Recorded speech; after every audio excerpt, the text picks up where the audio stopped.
Olá, ouvintes e leitores, sejam bem-vindos a mais um Literário, uma parceria do Irmãos.com com o Ictus Podcast.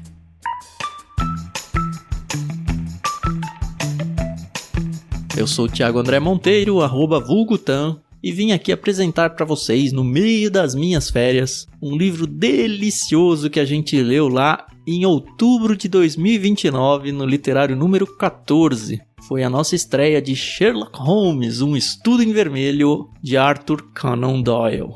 Nessa história, o autor apresenta pra gente o personagem Sherlock Holmes, é a primeira aventura de Sherlock Holmes e o Dr. Watson. Vocês vão ouvir ao longo do episódio que também tem um seriado muito legal que adaptou essa história. E eu não quero contar demais porque senão perde a graça do episódio. A gente gravou lá com o Paulinho, com a Adriana, e eu estava na gravação, e a Carol Simão.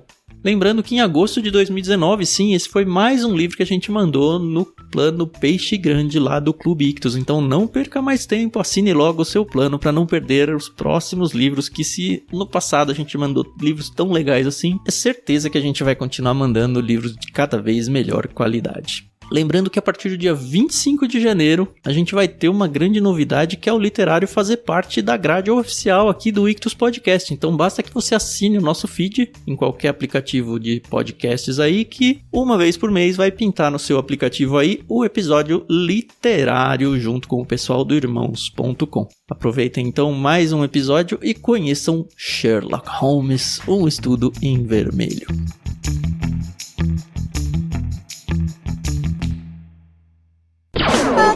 Podcast Irmãos.com. Olá, pessoas! Podcast Irmãos.com Literário entrando no ar. Eu sou o Paulinho e estou aqui com a esposinha Adriana, que com certeza vai confundir o livro com a série com o livro, eu quero ver. Ah, não vou confundir mesmo, meu amor. Eu sou a Adriana e eu estou aqui com o Tan, que olha só, ele já tem altura de assassino. Eu tenho a altura do Sherlock Holmes. Já está a altura do assassino. Ah, certo. Olá, eu sou o Tan e eu estou aqui com a Carol. Eu não tenho nenhuma ideia, então a única coisa que eu vou fazer é pegar o personagem da história e dizer algo do tipo: será que alguém seria capaz de se vingar pela morte da Carol? É o mínimo que você espera, né, Carol? É, exatamente. Pelo menos uma pessoa, né? Eu sou a Carol e eu tô aqui com o Paulinho. E conforme eu ia lendo Sherlock Holmes, quando ele descrevia o Sherlock, eu só pensava no Paulinho. Por quê? Nossa, gente, por quê? Porque Alto, você é... nariz fino. Você é alto que nem ele, magro que nem ele. Ah, é verdade. E sempre tem um Watson do seu lado. Sou eu que banco, né? É da mancada. E é isso aí, nós estamos aqui pra discutir, pra falar, não sei se tem muito o que discutir, mas pra contar um pouquinho da nossa experiência do livro do Arthur Conan Doyle, Um Estudo em Vermelho, a Gênese de Sherlock Holmes e Watson. Pelo menos é o que diz aqui na quarta capa. É a primeira história dele. O Arthur Conan Doyle escreveu 60 histórias do detetive mais famoso do mundo. Esse é o nosso primeiro contato com ele e a gente vai falar sobre isso no episódio do mês do podcast Irmãos.com Literário.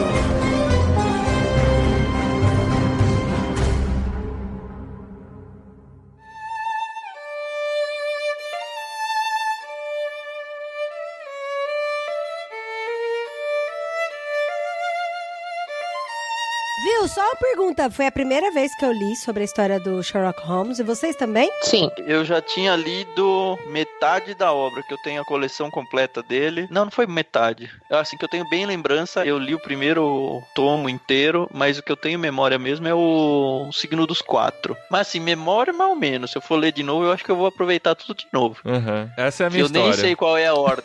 Eu comecei Candace Baskervilles, nunca terminei, mas eu era muito criança, então eu acho que eu não tava pronto pronto pro livro ainda. Esse aqui é a primeira história, né, que ele escreve quando apresenta o Sherlock Holmes. É interessante porque sempre que a gente conhece a história do personagem, eu sempre gosto de voltar pra origem e entender a primeira vez que foi escrito sobre aquele personagem, né, pra gente entender como que a personalidade, como que o personagem ele é construído, ele é montado pelo autor. Então, assim, a gente vê algumas explicações mais do contexto do Sherlock Holmes, mas a gente não vê muito, né? Não tem, assim, a origem dele, né? Não é um livro de origem. Ele já tá em atividade, é como se ele já fizesse parte de um universo que existe há muito tempo e a gente conhece ele no meio de uma atividade. Então, o que eu acho legal é porque, assim, ele já chegando no livro, mas é quando o Watson conhece ele. Então, a gente conhece o Sherlock a partir do olhar do Watson. Então, isso é muito legal, porque, assim, pro Watson era um cara que um amigo dele ia apresentar e os dois foram dividir um apartamento juntos. E aí, ele foi descobrindo quem que era o Sherlock, como que era o Sherlock e tal. E pra mim, uma das coisas que mais me chamou a atenção foi que sempre quando eu assistia série, filme, alguma coisa falando sobre o Sherlock Holmes, eu achava o cara super inteligente, o cara animal, fantástico, e que ele devia saber de tudo, assim, qualquer coisa que você perguntar pra ele, devia saber sobre algum assunto e tal. E é interessante que logo de cara isso já é quebrado no livro, né? Ele não sabe de coisas muito simples, assim, tipo o movimento de translação da Terra, né? Nossa, esse era um E trecho ele que eu fala que isso não separei vale a pra ler. pena. Ah, então, eu também separei, coloquei um post-it aqui pra ler, porque eu achei essa parte muito sensacional, Nossa, eu tenho cara. muita Mas é coisa de risada maluco isso, né? Tipo, eu não preciso saber de tudo, eu só preciso saber o que vai ser útil pra mim, assim. Eu não quero que a minha mente seja ocupada por coisas que eu nunca vou precisar. Eu só quero me concentrar naquilo que realmente me Tem interessa. curso até interessante, só que até o momento onde você diz o que é útil e inútil, né? Exato. Então, isso que é perigoso. Mas é interessante porque o Watson ficou falando pra ele assim, cara, mas como você não sabe, né? Como você não conhece os movimentos da Terra e tal? Isso é importante, você tem que saber. E aí ele falou, não, eu não preciso saber. E ele fala, mas por que você tá espantado? Aí ele pega e fala assim, entenda, explicou ele. Considero que o cérebro de um homem é originalmente como um pequeno sótão vazio, que temos de encher com os móveis que escolhemos. Um tolo recolhe todo tipo de trastes que se depara, de modo que o conhecimento que lhe poderia ser útil fica atravancado, ou na melhor das hipóteses, misturado com muitas outras coisas, de modo que ele tem dificuldade de localizá-lo. O trabalhador competente, porém, é muito cuidadoso com relação ao que leva para o seu cérebro /sótão. Não guardará nada lá, a não ser que as ferramentas que possam ajudá-lo em seu trabalho, mas dessas tem grande sortimento e todas na mais perfeita ordem. É um erro pensar que o quartinho tem paredes elásticas, que pode expandir até qualquer medida. Acredite que chega uma hora em que, para cada novo conhecimento, você esquece alguma coisa que sabia antes. É da maior importância, portanto, não ter fatos inúteis, expulsando os úteis. Muito bom. Aí é engraçado que o Watson continua, mas o sistema solar, ele não precisa saber. É muito bom, mas é uma grande besteira, né? Vamos concordar. Não acho. Não, isso não é verdade, gente. Isso não é verdade. O conhecimento ele tá todo conectado, sabe? Você não consegue destacar uma parte do conhecimento. Não só isso, mas assim, pra ele parece inútil saber do movimento de translação da Terra, mas isso tá conectado a muitos outros conhecimentos que você precisa ter na vida, entendeu? Então, mas o que eu achei sensacional não foi nem tanto a quantidade de móveis. Ele fala, né, que, porque daí pra acrescentar um tem que tirar outro. Mas é que ele fala assim, que se sua sala tá bagunçada, eu vejo, por exemplo, aqui em casa, tipo, eu fui pegar o livro lá no meio da bagunça, tava difícil de achar. Então, porque assim, a gente tem tanta coisa às vezes que tá tão, com uma disposição tão zoada, que você tem dificuldade de achar. Você acha, mas Fisicamente faz sentido, mas o nosso cérebro não é assim, sabe? É diferente. Igual o Mark Zuckerberg, né? Ele fala que ele usa a mesma roupa todos os dias porque ele não quer gastar uma decisão do dia escolhendo roupa. É outra grande besteira. A gente não tem um número de decisões por dia pra tomar, sabe? O nosso cérebro é diferente. Ele não age desse jeito físico como a gente entende as coisas. Mas agora, se eu quiser parar de perder tempo e escolher roupa, tipo, quando eu trabalhava fora tinha uniforme, eu adorava, porque eu não tinha que pensar isso. Sim. Você ganha tempo, mas não a justificativa dele de que a gente tem uma certa quantidade de decisões que a gente consegue tomar por dia, depois o cérebro não dá mais conta, sabe? Mas eu achei brilhante e genial a ideia do Sherlock Holmes. Genial. Eu ouvi essa semana no rádio um especialista falando se é bom ou não ter escolhas e se traz felicidade. Esse era o argumento. Aí ele falou, se você vai no mercado comprar um cereal e tem só uma marca, você fica triste, não satisfaz você. É tipo o supermercado do dia, né? É isso. Aí ele falou, olha, por exemplo, ele deu um contra-exemplo. Ele falou, mas se você tem muita escolha, você também não fica feliz, você fica triste. Aí ele deu um exemplo de uma foto de um supermercado nos Estados Unidos que ele foi, onde tinha um corredor inteiro de supermercado só com marcas Só diferentes de cereais. Aí ele falou, cara, isso a gente não dá conta de escolher, porque aí ele tem todo um cálculo lá que ele falou, olha, o ideal é que você tenha até 5 escolhas, porque mais do que isso, a sua escolha para de ser algo, eu vou escolher o melhor, pra algo do tipo, eu acho que eu poderia ter escolhido melhor do que o que eu escolhi. Aí eu sempre vou falar, putz, eu escolhi mal. Tipo, você vai num restaurante, ele dá o exemplo do restaurante que tem um cardápio muito grande, que é ruim. Que aí sempre um amigo pede um prato melhor do que o que você pediu e você não isso, cara. Mas aí, por exemplo, em comunicação a gente faz isso também, sabe? Se tem uma proposta pra apresentar pra cliente e tal, geralmente eu faço 2 artes. Eu apresento a arte que o designer fez e uma arte que eu fiz. Porque daí é óbvio que ele vai escolher a do designer. Daí ele vai falar, nossa, essa tá muito boa. Se eu tivesse apresentado só do designer, ele ia falar, mas você não tem outra opção pra me mostrar? Não tinha padrão de comparação, né? Mas Então, isso é princípio de marketing também, né? Isso que o Tan falou, da quantidade de opções e tal. É diferente que o nosso cérebro, né, amor? Não, faz sentido. O nosso cérebro faz sentido isso por causa dessa questão emocional que envolve, né? Mas estamos falando do Sherlock Holmes e foi uma grande besteira que ele falou sobre o tamanho do cérebro. Isso. A gente não falou que o narrador do livro é o Watson, né? Watson. Sim, exatamente. Ele que conta a história, é como se fosse um journal dele, né? Exatamente, é um diário dele, né? E aí a gente vai contar a história aqui, mais ou menos? Vamos dar um preâmbulo. Então, pra quem não sabe, o Dr. John Watson, ele não é refugiado. Ele é um ex-médico do exército. Veterano da guerra. Pronto, ele é um veterano da guerra e aí ele volta pra Londres e ele tem que procurar um lugar pra morar, porque ele não tem condições de pagar um lugar muito caro. E aí eu achei muito legal porque ele encontra um amigo dele e esse amigo dele fala, pô, você é a segunda pessoa que me pergunta sobre um lugar pra alugar e com quem eu ia conseguir alugar. E aí tem toda a explicação e é onde ele conhece o Sherlock Holmes. E eu não sei vocês, mas na hora eu lembrei do Sheldon Cooper, daquela série The Big Bang Theory. Sim, É verdade. Muito. Porque aí ele fala assim, olha, eu vou te apresentar ele, mas é por sua conta e risco. Aí ele, mas por quê? Eu só tô te avisando, tá bom? Só tô te avisando que esse cara, ele é diferente, não é todo mundo que gosta dele. E aí o Watson fica, mas por quê? E aí quando a gente conhece o Sherlock Holmes, na hora, eu vi ali o Leonard como o Watson e o Sherlock Holmes como o Sheldon Cooper.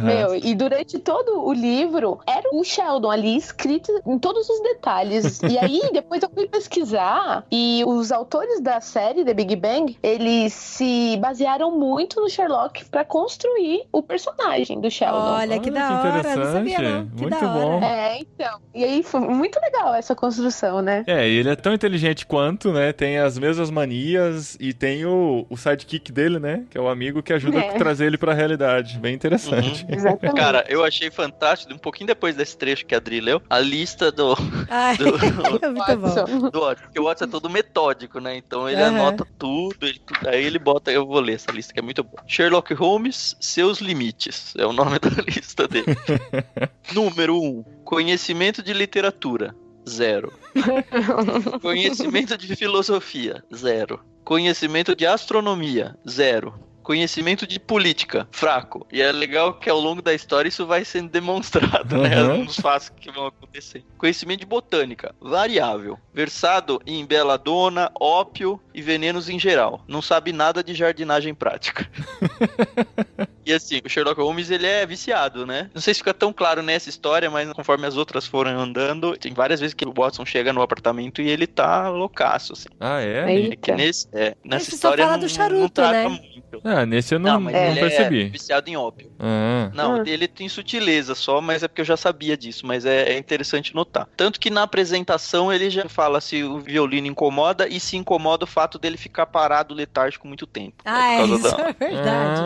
Rapaz, eu achava que era só uma mania de louco. Não, é porque ele tá drogado mesmo. Caramba! E no seriado tem uma sacada disso, porque a Scotland Yard vem zoar ele pra tentar procurar drogas e ele fica todo preocupado, vão achar achar, porque tem, entendeu? Olha só. Entendi. Mas enfim, seguindo na lista. Conhecimentos de geologia, prático, mas limitado. Distingue diferentes tipos de solo num relance. Após caminhadas, mostrou-me salpicos em suas calças e me disse, com base em sua cor e consistência, em que parte de Londres os recebera. Nossa. Conhecimentos de química profundo, conhecimentos de anatomia, preciso, mas assistemático. Conhecimento de literatura sensacionalista, imenso. Parece saber cada detalhe de cada horror perpetrado no século. Toca violino bem, é perito em single stick, boxeador e espadachim.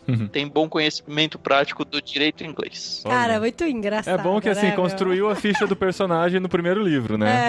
A partir daí você exatamente. sabe pra onde ele vai. Eu fico imaginando um colega, gente, de quarto ficar fazendo listinha sobre o outro. Viu? Você que leu os outros livros, Tan, todos os livros são contados pelo ponto de vista do Watson. Não li todos, mas os que eu li são. E é interessante porque tem cenas em que o Sherlock tá sozinho e o Watson descobre só muito depois o que foi que aconteceu. Assim, de repente ele chega com um milagre nas mãos e ele fala, e aí? É legal esse ponto de vista, assim, é um narrador-personagem que não é onisciente, Não é né? onisciente. Isso é legal. Porque você entra na história junto com ele, né? Isso, você vive a história e se surpreende com o Sherlock junto com as surpresas do Watson. Isso é muito bacana. Tanto que quando são outras histórias contadas, são contadas meio que na terceira pessoa, assim, né? Como a outra pessoa está contando mesmo, né? Tipo, ele está repassando um relato que ele ouviu. A segunda parte do livro inteiro é em terceira pessoa, narrador onisciente. Acho que vale a gente falar um pouco da estrutura do livro, né? A Exato. primeira metade do Isso que eu ia livro falar, é a aventura dos dois, acontece um assassinato, o Sherlock Holmes é chamado. Abre um parênteses aí, só pra dizer que o Sherlock Holmes, ele era um detetive consultor, voluntário. É o único no mundo, né? O único do mundo. Voluntário, gente, isso é muito bizarro. Ele fazia Recebe isso porque muito. ele amava fazer isso. Como que ele ganha dinheiro? Ah, que ele tem um emprego, né? O ser detetive pra ele é um hobby, né? Isso. Ele trabalha com produtos químicos, né? Até quando o Watson conhece ele, ele tá absorto no trabalho, né? É, por isso que ele é viciado em drogas, faz sentido. Ele pode produzir suas próprias drogas. Ele é consultor da Scotland Yard. Então, quando a Scotland Yard tem alguma coisa que não consegue resolver de jeito nenhum, chamam ele e nunca dá o crédito E pra ele, nunca né? dá o crédito. Exato. Isso E é aí muito o legal. crédito fica pros investigadores e ele não tá nem aí pra isso também. Ele não faz por isso, né? Ele faz pelo simples prazer de chegar à conclusão, Não, né? e é engraçado que a investigação começa com ele falando isso com o Watson e termina pra ele falando a mesma coisa com o Confirmando, Watson, né? cara. Fechando o círculo. Isso foi somente para a glória da Scotland Yard, olha aí. E ele feliz, eu já até imagino a cara dele rindo. Eu falei, nossa, ele nem pede, né, os louvores por isso.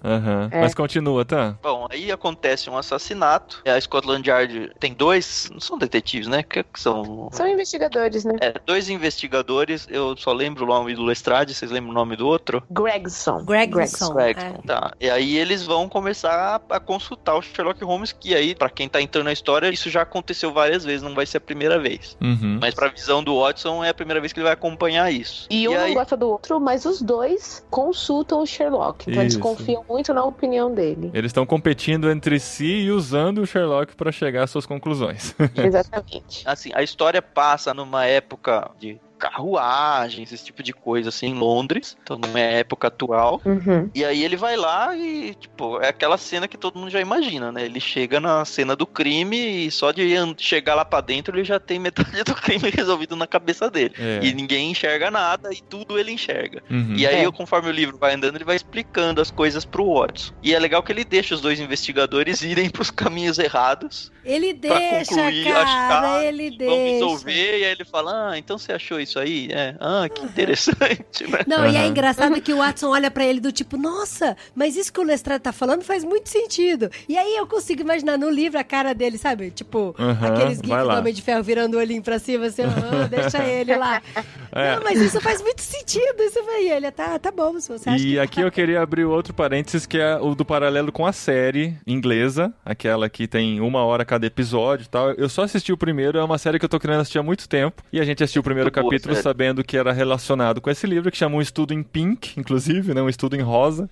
E o brilhantismo da adaptação da série é que eles conseguem pegar a mesma história, contextualizar pros dias atuais e ainda assim inverter muitas das coisas que acontecem. Por exemplo, tem a questão do hash, né? Que na série está escrito no chão e no livro está escrito na parede. Aí, no livro, o investigador tira a conclusão de que ele estava tentando escrever Raquel e conseguiu escrever só o hash, faltou o L. E o Sherlock fala, não, Não tem nada a ver. Isso é vingança em alemão. Na série é exatamente o contrário. O investigador chega todo feliz dizendo que descobriu que Hashi é vingança em alemão e ele fala, não, ele deve estar tentando escrever o nome de uma mulher chamada Raquel. Você fala, caramba, cara, que genial isso. E os dois encaixam nas duas histórias, né? Exatamente. Sim, É muito bem legal. feito isso. Isso acontece várias vezes, né, durante a série. Porque, na verdade, eu assisti a série antes de ver o livro. O interessante é que você não estraga nem a experiência do livro, nem da série. Então Isso. você tem uns micro spoilers de uns dois lados, você percebe que é um inspirado no outro. O próprio nome já dá indícios disso, porque ele troca o estudo em vermelho pro estudo em pink, né? Uhum. É, porque no livro é um homem que tá morto. E na série é uma mulher Isso. que tá morta. Tem tudo isso. E ela tava vestida de rosa, né? É, a série é Amada, genial rosa, nessa tudo é adaptação, rosa, porque é. pega essa história, né, do século retrasado. E eles trazem pra história acontecer nos dias atuais, né? Exato. E eu acho que a escolha dos personagens e a atuação, tanto do Sherlock quanto do Watson, foram sensacionais no Sim. seriado. assim. Os dois são muito bons, né? E a direção é muito boa. É uma adaptação muito feliz mesmo, assim. Agora eu quero continuar assistindo a série, que é uma que eu quero assistir há muito tempo. E a gente deixava em segundo plano e agora vamos dar prioridade.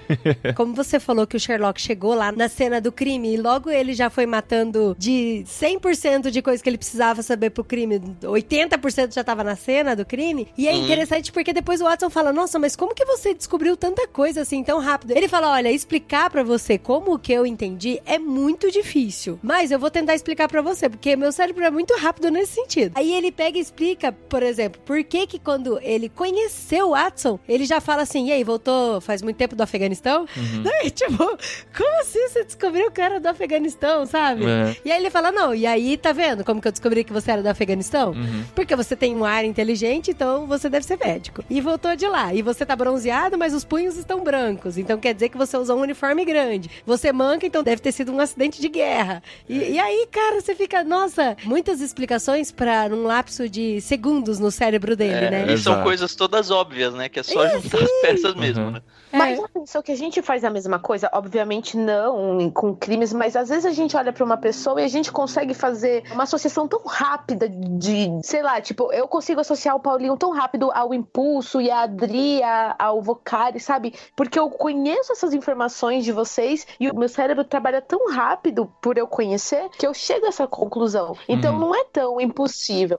Ele até fala depois, né, do pensamento analítico. E é louco porque, assim, é aquilo que você falou mesmo, Carol. Não é nada muito absurdo, sabe? Do tipo, nossa, meu, que forçação, que personagem forçado. sim. Como ele adivinhou tudo isso? E não, cara, tava tudo lá na cara, E tem né? muito a ver com a genialidade do próprio Arthur Conan Doyle, né? Que consegue Sim. encaixar isso de maneira que fique verossímil, né? Que a gente consiga acreditar que aquilo foi possível ser concluído nesse lapso de tempo tão curto. Só pra exemplificar pro pessoal como que o raciocínio dele é muito rápido e que, na verdade, a gente também conseguiria fazer se a gente prestasse um pouquinho mais de atenção, a palavra reishi, né? Não sei como é que fala. Tava escrito na parede, ele bateu o olho e aí ele olhou pro chão, olhou pra parede e falou, o assassino tem mais de 1,80 m de altura.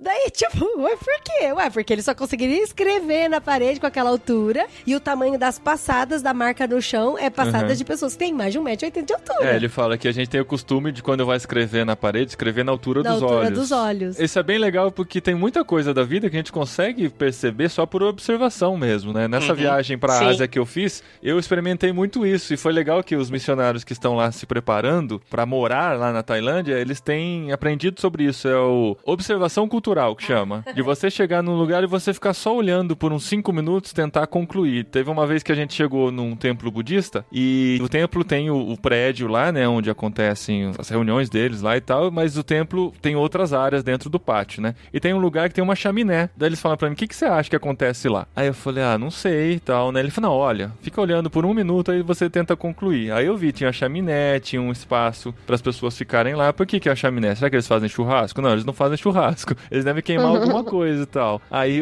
ele me deu uma dica, né? Você reparou, você achou algum cemitério aqui na Tailândia? Eu falei, rapaz, não tem cemitério. É lá que eles cremam as pessoas. Então, assim, é muito legal se você tem um pouquinho de paciência e consegue observar, você consegue concluir coisas que muitas vezes passam despercebido, né? Olha, se tem uma lição que a gente pode tirar desse livro é essa. Olha isso.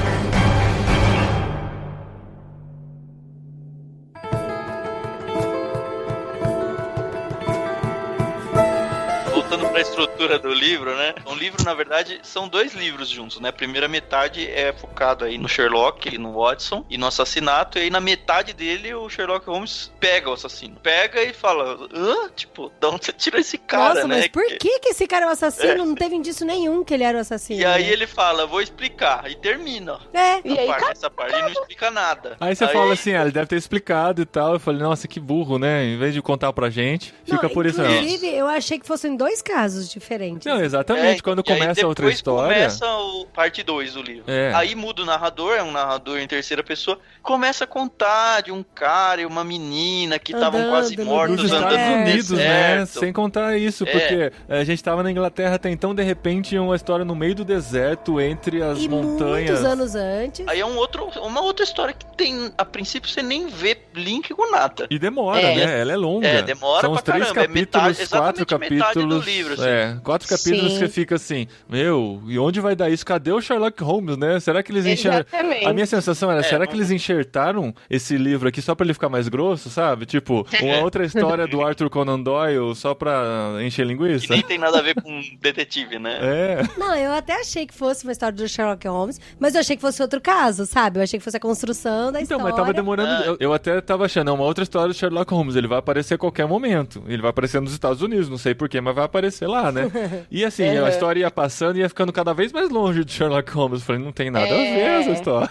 Não, gente, uma associada me chamou e falou, eu acho que esse livro tá com problema. Aí eu, não, por quê? O que tá acontecendo, né? Aí ela, então, é porque acabou assim, no meio da história e tá começando outro livro. E eu ainda tava lendo. Eu falei, não, peraí, deixa eu ver o que tá acontecendo. Aí eu li, aí eu falei pra ela, olha, pode continuar lendo, tá tudo certo, é assim mesmo. Vai ficar tudo bem.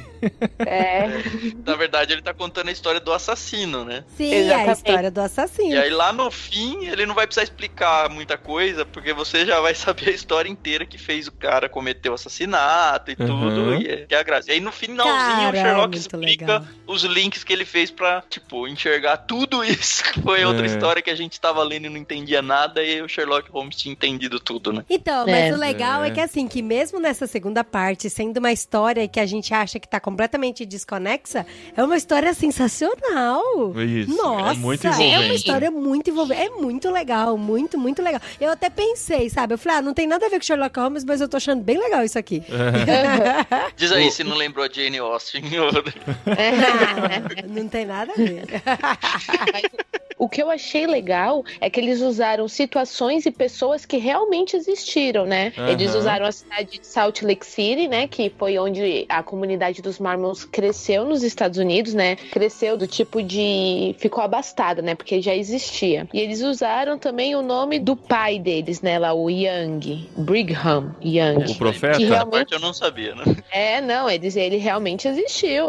O Fernando que me contou isso. O Fernando, meu esposo, ele gosta muito de história e tem um musical nos Estados Unidos que chama The Book of Mormons, o Livro dos Mormons. E conta exatamente essa história do início, de como a comunidade mormon, que estava sendo perseguida, foi pro meio do deserto em Utah e construíram Salt Lake City. Que da hora. Então, é muito legal, porque o Conan Doyle, ele usou situações que realmente existiram para construir todo o contexto. Muito então, legal. O que a gente lê do que acontecia lá com os homens que sumiam durante a noite, aqueles que estavam indo contra a religião, realmente ocorreu. E o mais impressionante pra mim é que o livro foi escrito em 1887. E o cinema foi criado só em 1900. E é impressionante como a gente vê uma história de filme passando na nossa mente. É um roteiro incrível, assim, de como se conta uma história, de como se prende aos personagens. É claro que o cinema bebeu nessa fonte, mas a gente tem muito mais... Eu tenho muito mais experiência com filmes do que com livros, com histórias como essa e tal. E é muito impressionante, porque se esse livro tivesse sido escrito 100 anos depois, você falaria,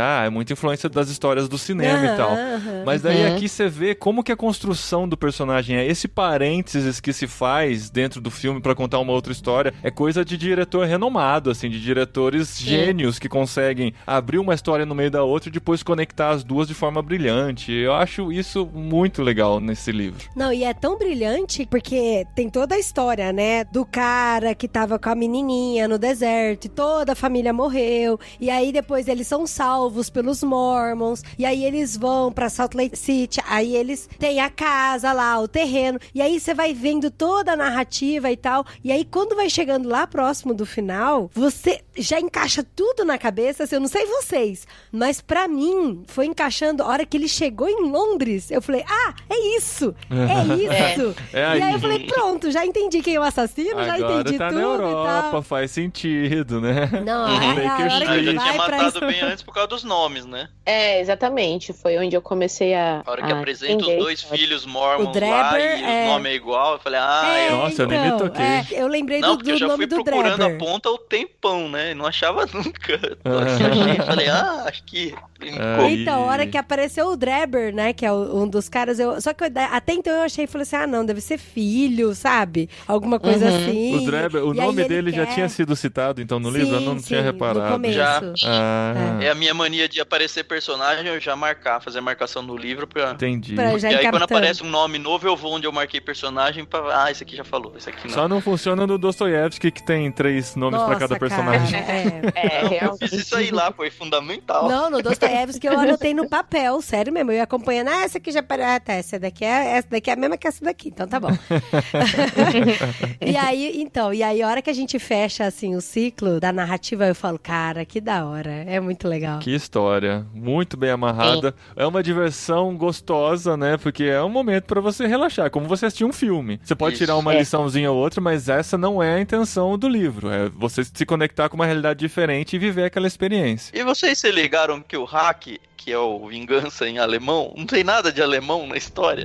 Pois não, é. mas é isso só uma foi palavra. fundamental pro Sherlock Holmes matar. Que era só Foi uma fundamental. pista jogada fora. Porque assim, tá escrito Reich lá na haste na parede, né? Só que ele falou que a forma como foi escrito, tipo, não é uma forma que alemão escrevem as letras. Por exemplo, Isso. o A não é daquele jeito que escreve o A. Então ele falou, esse cara não é alemão que escreveu, então ele só tá querendo despistar, então isso não tem nada a ver. Sim. Então, tipo, isso foi fundamental pra isso, né? Legal demais. E aí o negócio da aliança foi realmente um relaxo do assassino, né? Que ele perdeu a aliança lá. É muito louco. E assim, esse livro me prendeu muito mais do que o Viagem ao Centro da Terra. O Viagem ao Centro da Terra, assim, foi gostoso de ler, mas eu achei ele com muito detalhezinho que às vezes me dava sono, sabe? E às vezes me fazia dispersar da história. Esse esse daqui, livro é rápido, né? principalmente, É tudo- esse é muito rápido. Esse, principalmente a segunda parte, depois que faz toda a introdução e a apresentação do lugar, porque fala montanha alta, montanha baixa, terreno, ar quente, vento, aí ficam umas 3 páginas falando como que é o lugar, né? Depois que passa essa parte falando dos desfiladeiros, não sei o que tem, e aí entra na história dos dois mesmo, do pai e da filha, né? Que ele acabou virando um pai pra ela. Cara, aí foi uma sequência, assim, de... Meu Deus, eu preciso parar pra fazer almoço, meu Deus, eu preciso parar pra dormir, eu preciso parar pra tomar banho, eu não quero, eu quero continuar a história. E é assim, aí teve um dia que eu acordei mais cedo pra terminar de ler o livro, e aí o Daniel acordou, meu caçula acordou, veio, deitou no meu colo e falou, filho, deita aqui, deixa sua mamãe terminar de ler mais um pouquinho. Porque assim, era bem naquela parte da contagem regressiva, sabe? Do casamento. E aí a hora que chegou no dia 1, daí o Daniel acordou e aí aparece o cara deitado no chão e eu, não, Dani, espera um pouquinho. Então isso é muito legal, cara. Isso é muito legal. E o seriado não estraga nada, porque não tem nada, nem de Mormon, não tem nada no seriado, Nada, né? nada. Então, é que o seriado tem a primeira parte, né? Mas eu não sei Mais se o ou segundo menos. episódio tá relacionado com o livro também. Não. Cada episódio é uma história do Sherlock Holmes. Tá, entendi. E Então- aí, assim, tem uma linha mestra, mas muito pouca coisa. Que em tese você poderia até assistir soltos os episódios. Ô, Dri, só pra contar, você falou do seu filho que acordou e tal. Eu tô fazendo um curso, então eu tô pegando o ônibus todo dia. Eu tava lendo o livro e tava, nossa, numa parte mais emocionante, eu dentro do ônibus, só prestando atenção pra não perder o ponto, o meu ônibus quebrou. E eu só percebi que ele quebrou depois que todo mundo tinha saído, só fiquei eu. E eu aí o cobrador, desce, moça, o ônibus quebrou. E eu, nossa, que vergonha. Eu já tava comemorando. Eu comecei a conseguir ler mais, né?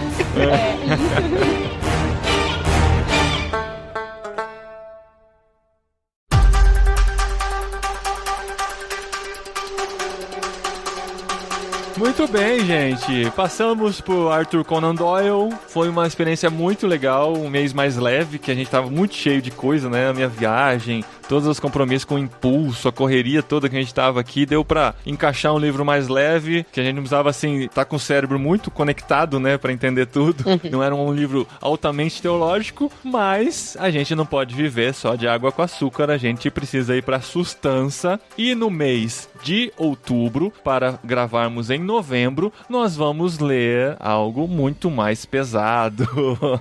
Só um pouco mais. E nem é grande o livro, né? Mas eu sei que assim, vamos ter que ler aos pouquinhos para conseguir absorver, porque nós estamos falando de Discipulado de Dietrich Bonhoeffer. E eu gostaria de dar uma dica aqui pro pessoal. A gente tem um podcast gravado sobre a biografia do Bonhoeffer. E, cara, eu acho que vale a pena ouvir o podcast antes de começar a ler o livro, viu? Isso, sim. É bem interessante mesmo, um dos podcasts clássicos. Eu lembro da participação do Alex, né, do PTCast, que ele ensinou a gente a falar direitinho Bonhoeffer. Porque todo mundo fala Bonhoeffer. Mas se você falar Bonhoeffer. Se você falar Bonhoeffer, tá de bom tamanho. Ô, Paulinho, linka no post aí o podcast lá pra gente. Pode deixar, linkarei. E esse é um livro que também faz parte do top 10 dos 100 livros que todo cristão deve ler. Então, assim, a gente quer ler esse livro, a gente vai ler esse livro, a gente vai gravar sobre ele no próximo podcast, porque esse livro, além da nossa amizade e parceria com a Mundo Cristão, que nos enviou esse livro antecipadamente para nos prepararmos, ele também veio no kit do Clube Ictus deste mês. Olha isso! Ou seja, nós temos agora 2 livros e podemos ler ao mesmo tempo, não precisamos ficar disputando o livro aqui em casa, né, esposinha? É verdade, gente. Olha, e se você não leu esse livro ainda, vamos ler junto com a gente. Eu não li, eu confesso. Então a gente vai ler junto agora. E assim, tem uma dica, assim, de amigo. De ouro! Coração para coração. Este livro está disponibilizado gratuitamente em áudio no Spotify. Olha só.